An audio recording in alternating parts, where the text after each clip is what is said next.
Thamarassery bishop Mar Remigiose ഇഞ്ചനാനിയെന്ന ഭീഷണിക്കത്ത് ലഭിച്ചതിൽ കേസെടുത്ത് Thamarassery police. Erattupetta സ്വദേശി അബ്ദുൾ റഷീദിനെതിരെയാണ് കേസ്. IDFI എന്ന പേരിലാണ് ഭീഷണിക്കത്ത് ലഭിച്ചത്. അഭിജിത്ത് മുഴക്കം നൽകും വിശദാംശങ്ങൾ. അഭിജിത്ത്, ഭീഷണിക്കത്തിലാണ് ഇപ്പോൾ കേസെടുത്തിരിക്കുന്നത്. എന്തൊക്കെയാണ് വിശദാംശങ്ങൾ?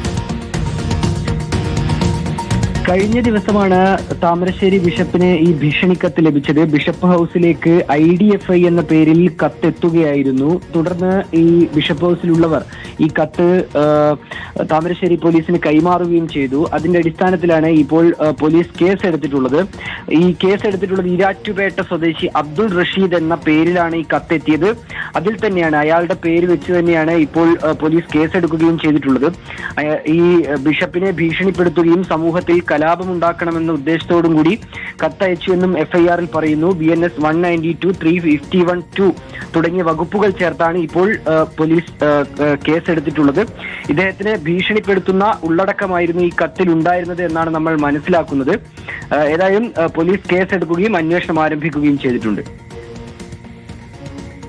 താമരശ്ശേരി ബിഷപ്പ് മാർ റെമിജിയോസ് ഇഞ്ചനാനിയിലാണ് ഭീഷണിക്കത്ത് ലഭിച്ചതിൽ ഇപ്പോൾ താമരശ്ശേരി പോലീസ് കേസെടുത്തിരിക്കുന്നത്. ഈരാറ്റുപേട്ട സ്വദേശി അബ്ദുൾ റഷീദിനെതിരെയാണ് കേസ്.